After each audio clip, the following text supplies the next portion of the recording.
జగన్మోహన్ రెడ్డి విసిరే మాంసం బొనికెల కోసం ఎంగిలి మెతుకులకు కక్కుర్తిపడే ముఠ గడచిన 5 సంవత్సరాలుగా అమరావతిని శ్మశానంతో పోలుస్తూ వచ్చారు. సాక్షాత్తు ఆంధ్రప్రదేశ్ ముఖ్యమంత్రి అమరావతి నేల మీద నిలబడి విషం చిమ్మటం ప్రారంభించారు. మంత్రుల పరిధి దాటి ప్రవర్తించారు. ఒక్క ఇటుక పెట్టలేదు అని అనేక అసత్యాలు అబద్ధాలతో ప్రజలను తప్పుదోవ పట్టించారు. ప్రభుత్వాలను ప్రశ్నించాల్సిన మీడియా పూర్తిగా మోగబోయింది. మీడియా విధేంటి అసలు?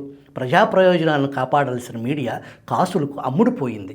అసలు మీడియా పరమావధి ఏంటి? ప్రభుత్వాలను ప్రశ్నించడం. నీలి మీడియా, కూలి మీడియా ప్రజల కళ్లకు గంతలు కట్టి నిజాలను దాయాలనుకోవటం సాధ్యపడే పనేనా? గౌతమ బుద్ధుడు ఒక మాట అంటాడు, ప్రపంచంలో 3 విషయాలను దాయటం సాధ్యపడదు అని. అవి 1 సూర్యుడు, 2 చంద్రుడు, 3 నిజం. అమరావతి అనేది ఒక నిజం. అంతిమంగా నిజం గెలుస్తుంది. కష్టాలు సుఖాలు శాశ్వతంగా ఉండిపోవు. మార్పు అనేది ప్రకృతి ధర్మం. కష్టాలు వెన్నంటే సుఖాలు ఉంటాయి. 3 రాజధానులు అంటూ సీఎం జగన్మోహన్ రెడ్డి 3 ముక్కలాటకు తెరలేపి రాష్ట్రానికి రాజధాని కూడా లేకుండా చేసి చివరికి ఉన్న రాజధాని అమరావతిలో రాష్ట్ర సచివాలయాన్ని కూడా తాకట్టు పెట్టడం అంటే ఈ రాష్ట్ర ప్రజల దారుణ పరిస్థితికి అద్దం పడుతుంది. సచివాలయం అంటే ముఖ్యమంత్రి, మంత్రులు, ఉన్నతాధికారుల కార్యాలయాలు. సచివాలయం తాకట్టు అంటే ముఖ్యమంత్రి కుర్చీని తాకట్టు పెట్టినట్లే కదా. 5 కోట్ల ఆంధ్రుల ఆత్మగౌరవం తాకట్టు పెట్టడం కంటే సిగ్గుమాలిన పని ఇంకోటి ఉంటుందా?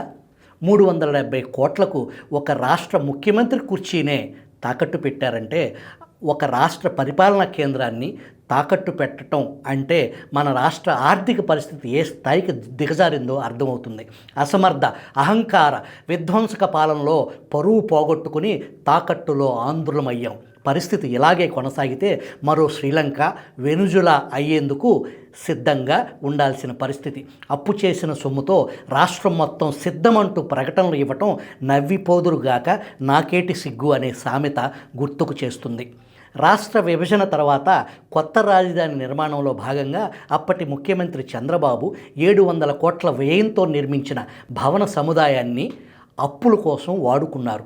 రాష్ట్ర బడ్జెట్ 2.86 లక్షల కోట్లు అంటే దాదాపు 3 లక్షల కోట్ల బడ్జెట్. కానీ కేవలం 370 కోట్ల కోసం నవ్యాంధ్ర ఆత్మగౌరవ ప్రతీక ప్రభుత్వ కార్యాలయాలకు ప్రధాన వేదికైన సచివాలయాన్ని తాకట్టు పెట్టడం జగన్ సర్కారు దారుణ రుణ దాహానికి నిదర్శనం.